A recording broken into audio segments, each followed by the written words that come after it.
We hope you've enjoyed this edition of the Lawrence Welk Show. We all got to watch my special guest grow from a little girl into a beautiful young woman on our Saturday night dates with Lawrence Welk.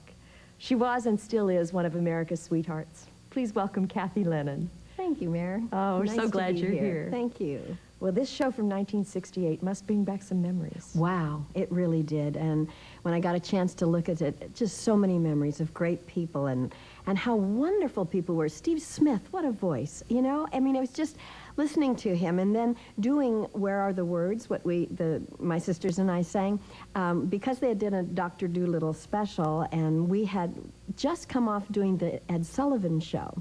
And we had learned that song for the Ed Sullivan Show, and it was... Anthony Newley was on the show, so we got a chance to really get a feel of Dr. Dolittle, and that was very special, and then be able to do it on the show. And as Mr. Welk said, and that surprised me, because I forgot when I looked back and saw the show that he said we had gone to the premiere, and then I remembered we took all our little brothers, because I said, how many tickets can you use? And we brought all our little brothers and sisters to it, so they got to see Dr. Dolittle. It was pretty special. Now, how long after this show did you get your own show on ABC? You know, I was looking at that, and it's funny because when I heard us sing Quanta La Gusta, I said, little did we know it was, you know, got to get going, where we going? And we were down to just doing one show a month at that time, and then ABC had asked us, when we didn't work out a schedule with Mr. Welk, ABC had asked us to do our own television show for ABC. And we did the special that following fall, and then we did our show the next year, because Jimmy Durante was our special guest on the show for ABC, and they said it worked so well. What if we have a regular show, Lennon Sisters, and Jimmy Durante's on it every week? And we did that and had a great time with him, and it allowed us to work with people like the greats, Jack Benny and Bob Hope and Sammy Davis and George Burns, and because they all loved Jimmy so much, and they came on the show as guests, and at such young ages, to be able to work with these incredible vaudevillian pros was very special. What an amazing time. Yeah, it was an amazing time. Now, is it true? Did you really want to be a secretary when you were a little girl? You know, people ask me that. I did. I always did. I'm very organized. I mean, ask my sisters. It drives them crazy. Yeah, you know. And it's like making sure you have the earrings and the shoes and what matches and what doesn't. And I always wanted to do that. Because I always felt you could get your desk clean, everything, and you could lock the door and never think about it again.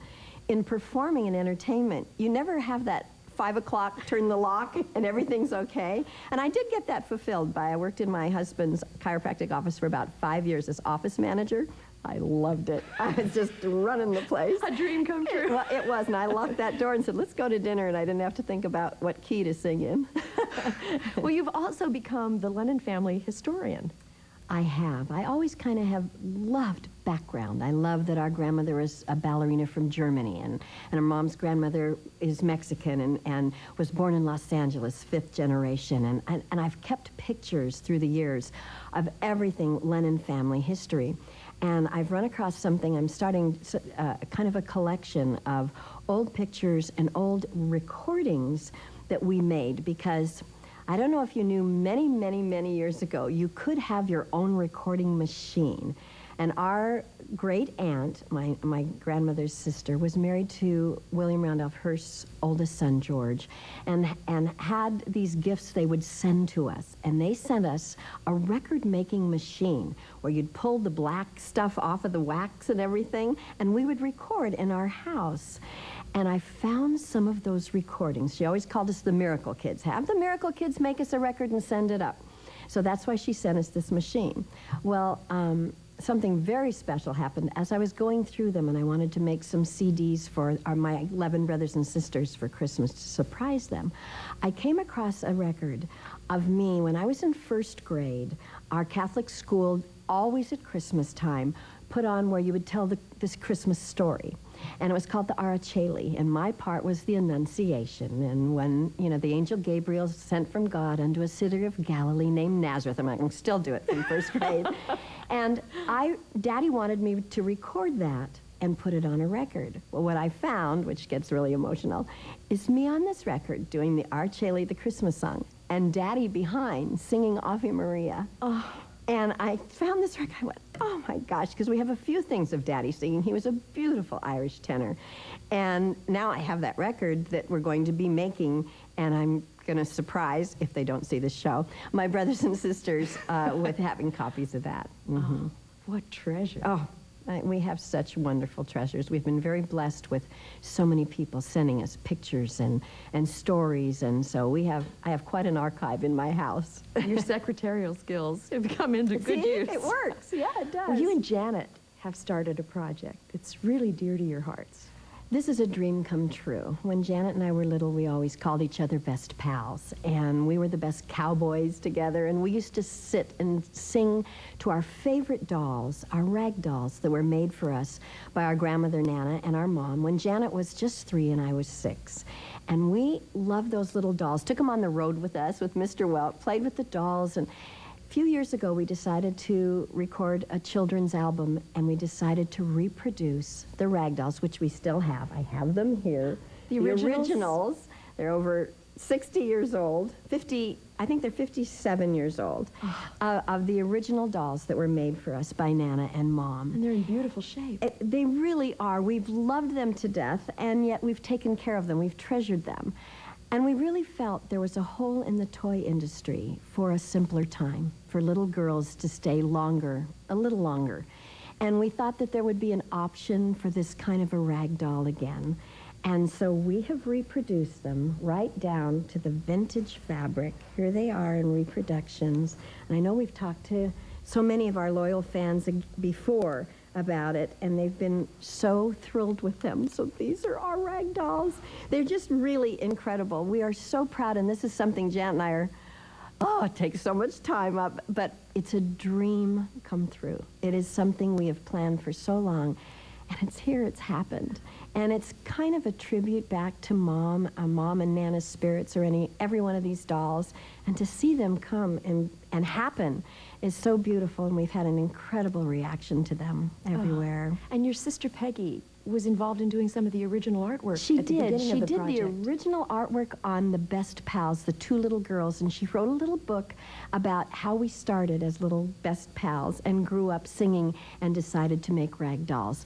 And so she was involved, and Peg is a part of that has been kind of unique and special for it at the beginning. Oh, it has to mean so much to you. Oh, it does. It's incredible. Yes. Well, now, you started out with the Kathy and Janet dolls. Right. But you've also branched out. We are very excited about this. We have just come to, we've been wanting to do this from the beginning. We have multicultural dolls. So we have our same rag doll, but made in the different ethnic, for the children to be able to relate to what they are, to love little rag dolls.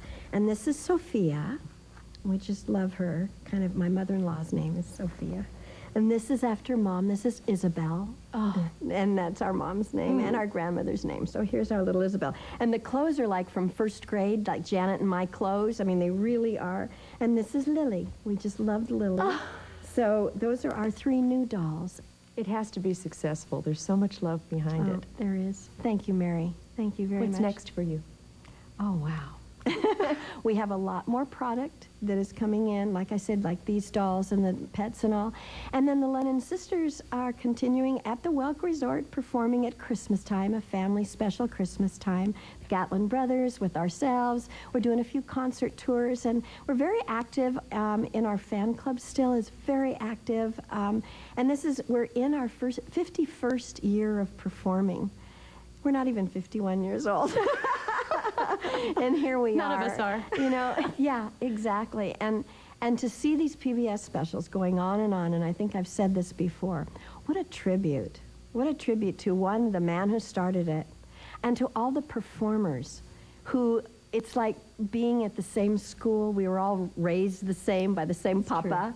And we're on time. We know our schedule. We know our songs. The professionalism that this show brought to our years of now experience has been incredible and remarkable. And I think everyone along the way, being with all the performers, brings back just, your heart is just full of all the love that started way back for us at Christmas Eve 1955. We've all been so lucky to be together. Haven't we? And Haven't thank we? you. Thank you for being with us. Thank you, Mary. Love you. And thank you all for joining us and for being a part of our evening. Until next time, as Lawrence always said, keep a song in your heart.